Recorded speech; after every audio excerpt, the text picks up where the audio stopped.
Bayangkan, sebuah dunia di mana pikiranmu bukanlah milikmu sendiri. Ide-ide teramat dalam, perasaanmu yang paling rahasia, kenanganmu yang paling pribadi, semua bisa dibagikan. Tidak hanya dikomunikasikan, tapi dirasakan bersama. Apakah ini mimpi kemanusiaan atau justru batu loncatan bagi hilangnya privasi terdalam kita? Selamat datang di The Connected Mind, era baru bagi manusia. Sebelum teknologi menyentuh pikiran kita secara langsung, manusia sudah lama mempertanyakan, apakah kita hanya individu terpisah atau bagian dari kesadaran yang lebih besar? Di abad ke-20, Carl Jung memperkenalkan konsep collective unconscious. Ide bahwa ada lapisan pengalaman bersama, arketip universal yang muncul di mitos, mimpi, dan budaya di seluruh dunia. Di ranah sosiologi, Emil Durkheim menyebut conscience kolektif. Norma, nilai, dan kepercayaan yang terbentuk secara kolektif yang memandu tindakan individu dalam masyarakat. Kedua gagasan ini bukan klaim bahwa pikiran kita benar-benar tersambung secara fisik, tetapi mereka memberi dasar filosofis dan pemahaman bahwa manusia sejak lama merasakan adanya benang merah pengalaman bersama. Sekarang, teknologi mulai menjembatani jurang antara teori dan kemungkinan nyata. Salah satu cabang yang paling menarik adalah Brain Computer Interface atau BCI.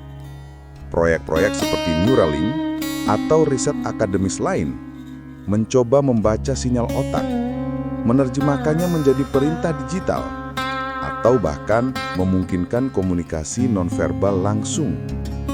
Di sisi lain, kecerdasan buatan AI sudah bisa mengenali emosi dari ekspresi wajah, suara, dan data fisiologis.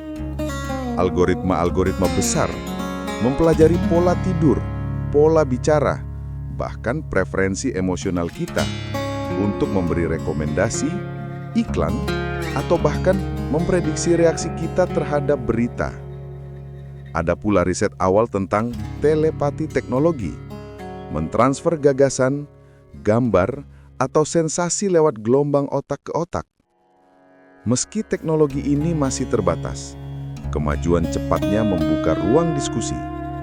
Jika suatu hari kita bisa merasakan pikiran orang lain, apa artinya untuk keunikan individu?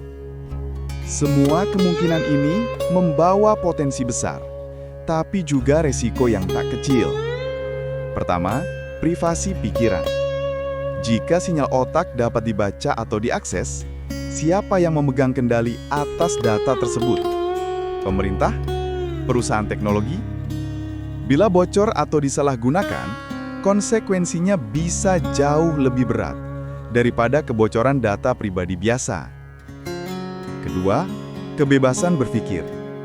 Apakah kita masih bisa punya ruang untuk pikiran gelap, rasa takut, kebencian, atau keraguan yang kita pendam sendiri jika semua itu bisa terekspos setidaknya secara psikologis? Ketiga, ketidaksetaraan akses. Teknologi tinggi ini mahal. Ada risiko terciptanya kasta baru. Mereka yang mampu memakai teknologi terhubung dan mereka yang tetap terisolasi. Keempat, manipulasi dan kontrol. Bayangkan, pemilu di mana iklan politik ditargetkan bukan hanya ke demografi dan lokasi, tapi ke pola pikir dan gelombang emosional Anda. Atau perusahaan yang menggunakan data pikiran untuk menjual barang atau opini. Tetapi, ada sisi positif yang tak boleh diabaikan. Penyembuhan gangguan neurologis, komunikasi bagi orang yang tidak bisa bicara, peningkatan empati global, kolaborasi kreatif melampaui batas bahasa atau budaya. Jadi, kita di persimpangan. The Connected Mind bisa menjadi jembatan menuju pengalaman manusia yang lebih dalam, membangun empati, kebersamaan, dan solidaritas global. Atau bisa juga menjadi alat baru bagi pengawasan, ketidaksetaraan, dan hilangnya privasi, serta kemanusiaan unik dalam diri kita. Pilihan itu bukan hanya milik pembuat teknologi, tetapi milik kita semua. Bagaimana kita menetapkan batas, regulasi, dan nilai yang menjaga agar teknologi tetap melayani kita, bukan sebaliknya.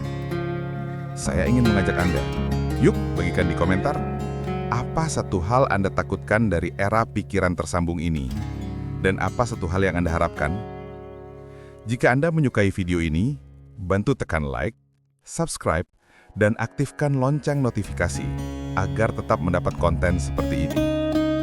Terima kasih telah menonton, dan sampai jumpa di episode berikutnya, di mana kita akan melihat bagaimana collective consciousness mungkin sudah secara diam-diam mulai muncul dalam budaya populer, media sosial, dan pengalaman kita sehari-hari.